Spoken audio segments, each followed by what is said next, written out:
All right, so we're going to continue with example 4, and I'm going to show you in this particular problem how you can write the general form of the solutions.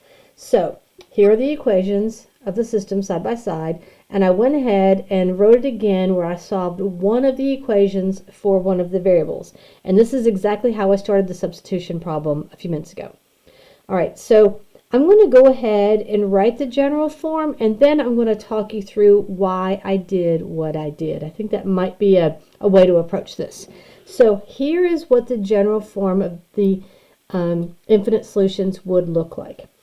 It's already solved for y, and x is the variable that it's our independent variable that I can just substitute different values in for x and generate the y's that go with it.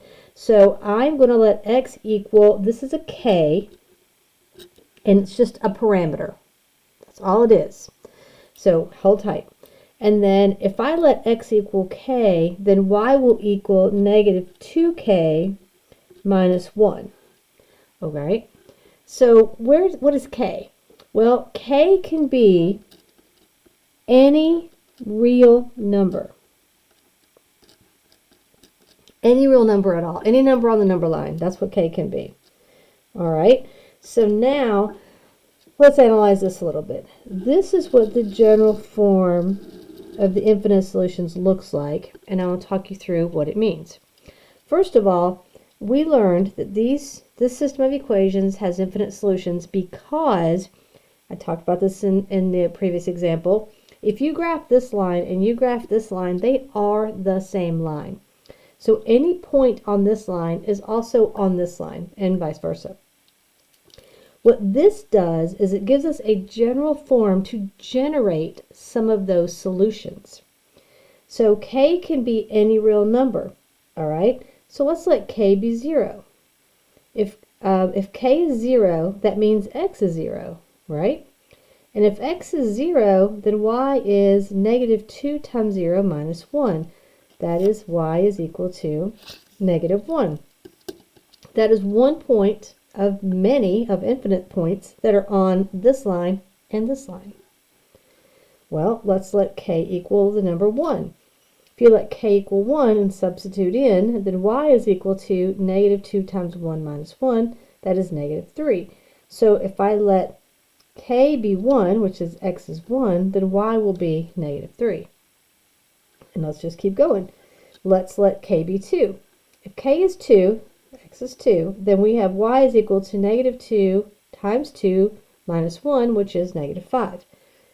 K is any real number. I can keep doing this as long as I want. I can even let k be negative numbers if I want. I can let k be fractions if I want.